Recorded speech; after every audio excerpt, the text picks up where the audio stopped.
여러분 안녕하십니까, 강신엽 변호사입니다. 진 커밍스의 글을 몇 차례 걸쳐서 소개시켜 드렸는데요. 다시 또 진 커밍스가 아주 의미 있는 글을 썼습니다. 트럼프가 어떤 사람인지, 그리고 공산주의가 얼마나 무서운 것인지, 그리고 한국은 어떤 선택을 해야 하는지, 한국의 운명은 무엇인지, 한국의 운명을 가르는 역사적 심판의 예고라는 것이 제목입니다. 2025년 10월 19일자입니다. 그러니까 현지 시각 2025년 10월 19일이니까 오늘자입니다.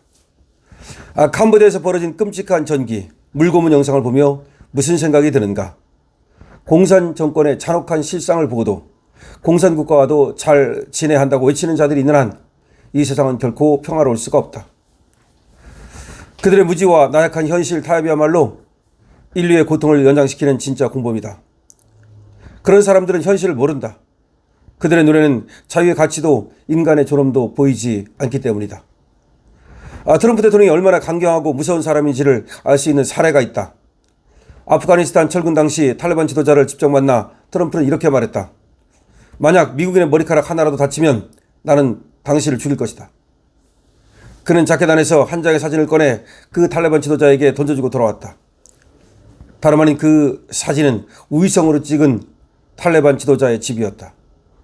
이것이 바로 트럼프라는 인물의 카리스마이자 그의 무서움이다. 그는 말로만 협상하지 않는다.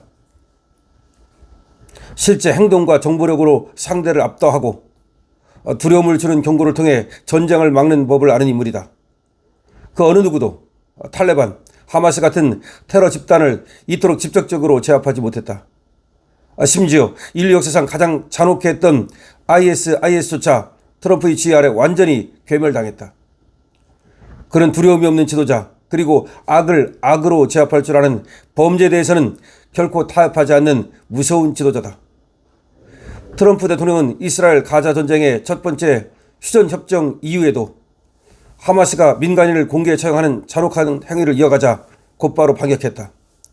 그는 하마스에게 공개적으로 이렇게 경고했다. 만약 너희들이 사람들을 계속 죽인다면 우리는 너희들을 죽일 수밖에 없다. 어느 나라의 지도자가 상대 적에게 대놓고 너희를 죽일 것이다 라고 발언한 일이 있는가? 인류의 기본적 도덕선과 문명질서를 지키기 위한 단호한 그의 선언을 볼 때마다 트럼프 대통령은 그야말로 인류를 구하기 위해 하나님께서 보낸 전사 같은 모습을 하고 있음을 알게 된다. 트럼프는 언제나 그렇듯 협정을 어긴 폭력 세력에 대해서는 타협하지 않는다는 원칙을 분명히 하고 있다. 그는 단 한 번도 자신의 말을 바꾼 적이 없다. 그의 경고를 무시한 세력들은 반드시 트럼프의 보복을 당했다. 한국과의 문제에서도 마찬가지다. 트럼프 대통령은 처음부터 지금까지 한국 관세에 대한 입장은 한결같았으며 말과 행동이 일치했다. 트럼프를 가볍게 보거나 비웃는 세력은 미국의 적대적인 한국의 이재명 정권과 그 하수인 역할을 하는 한국의 언론들 뿐이다. 현재 전 세계의 진정한 우방국들은 트럼프 행정부의 원칙과 행동 방식에 공감하며 같은 방향으로 움직이고 있다. 그러나 그들 중 유일하게 트럼프를 얕잡아보고 경시하는 국가는 한국의 이재명 정권과 그를 맹목적으로 추종하는 세력들이다. 트럼프 입장에서 이들은 모두 미국의 적이다. 이들은 여전히 현실을 직시하지 못한 채 동맹의 본질이 감정이 아니라 이익과 신뢰 위에 세워진다는 단순한 진리를 외면하고 오히려 국제범죄 중심에 선 중국 공산당을 마치 평화의 파트너인 양 찬양하고 있다. 지금 미국은 트럼프 대통령의 명령 아래 캄보디아 사건을 단순한 인신매매나 온라인 사기 사건으로 보지 않고 있다. 그 배후에 얽힌 중국발 범죄 카르텔의 국제 네트워크를 추적하기 위한 전면적 수사작전으로 확대하고 있는 것이다. 남미를 넘어 이제는 아시아 그리고 한국까지 트럼프는 범죄의 뿌리를 끝까지 추적해 가고 있다. 그의 목표는 단 하나, 중국 공산당이 설계한 글로벌 범죄 부패 구조를 완전히 해체하는 것이다. 만약 이번 캄보디아 사건에 한국 정치 세력이 연루된 증거가 드러난다면 그 파장은 단순한 외교 문제가 아니다. 우리는 이미 여러 차례 보아왔다. 트럼프는 그런 일에 결코 침묵하지 않는다. 그는 언제나 공개적인 경고를 하기 전에 이미 모든 조사와 행동 개시 준비를 마친 상태에서 발언한다. 따라서 그의 경고는 단순한 협상을 위한 의협이 아니라 이미 작전이 개시되었다는 신호다. 이재명과의 백악관 회동에서 트럼프 대통령이 언급한 숙청과 혁명, 그리고 기독교 지도자들에 대한 탄압, 또한 오산기지 압수수색 관련 발언들은 단순한 즉흥적 경고가 아니었다. 그것은 이미 이재명 정부를 어떻게 제압할 것인지에 대한 모든 플랜과 카드가 준비되어 있다는 신호였다. 트럼프는 경고 없이 움직이지 않는다. 그의 발언은 언제나 사전 조사와 작전 계획이 완료된 뒤에 나오는 선언이다. 관세 문제 역시 마찬가지다. 트럼프가 제시한 3,500억 달러 규모의 관세 요구는 협상의 여지를 두지 않는 최종 통첩이었다. 이는 한국이 반드시 수행해야 하는 조건이며 더 이상의 협상이나 타협은 존재하지 않는다는 점을 명확히 한 것이다. 그는 이재명 정권의 공산체제와 범죄 조직의 결탁을 자유세계에 대한 전면 도전으로 보고 한국 정부에 대해 누구보다도 강경하게 대처하고 있다. 한국에 와서 미국 역사상 공산 세력과 마약, 인신매매 범죄, 국제 카르텔을 직접 처단하는 대통령은 오직 트럼프 대통령뿐이다. 트럼프 대통령은 멕시코, 베네수엘라, 콜롬비아로 이어지는 마약 범죄의 삼각축을 강경하게 타격하고 있다.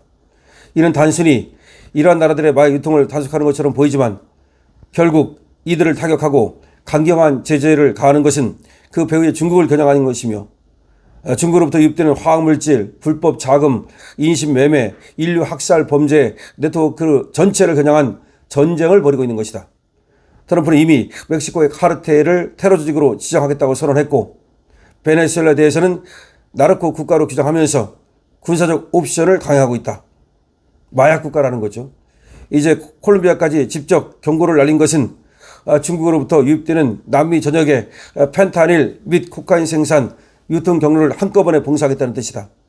콜롬비아는 수십 년간 미국의 대표적인 남미 동맹국이었다.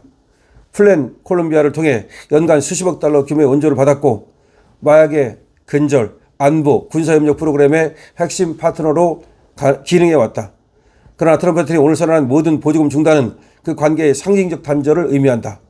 그는 콜롬비아 페트로 정부가 중국 자본과 결탁한 마약 산업을 사실상 방치하거나 지원하고 있다고 판단한 것이다. 트럼프의 트루스 소셜은 명백했다. 구스타프 페트로 대통령을 불법 마약 생산을 전국적으로 장려하는 마약 지도자로 규정하며 콜롬비아가 미국의 원조를 받으면서도 그 돈이 결국 중국이 공급하는 화학물질과 결합된 마약 산업에 재투입되고 있다는 점을 지적했다. 즉 미국의 지원이 미국을 공격하는 자금으로 변질되고 있다는 뜻이다. 그가 이제 콜롬비아에 대한 지원을 완전히 중단하겠다고 밝힌 것은 경제 제재를 넘어 우방주의 박탈의 선언이다. 더 이상 콜롬비아를 동맹이 아닌 마약 공급 적국의 경계선으로 간주하겠다는 뜻이다. 한국도 미국과 우방이라며 미국을 우습게 보고 있지만 이재명 정부가 지금처럼 계속 미국의 반기를 드는 행위를 벌이고 뒤로는 중국 공산 카르텔과 연계된 행동을 멈추지 않는다면 트럼프 대통령은 한국에 대해서도 똑같이 군사적, 경제적 압박을 적용하며 강경한 제재를 가할 것이다. 이 모든 제재의 최종 겨냥은 결국 중국 공산당을 향하고 있다. 캐나다에 대한 금융, 에너지 관련 압박도 사실상 중국으로부터 유입되는 북쪽 루트를 막는 전략이다.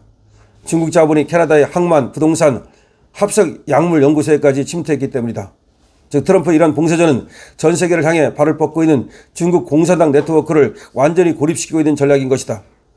트럼프가 다시 여는 남북 중 3중 전선은 앞으로 가장 치열하며 중대한 전쟁이 될 것이다.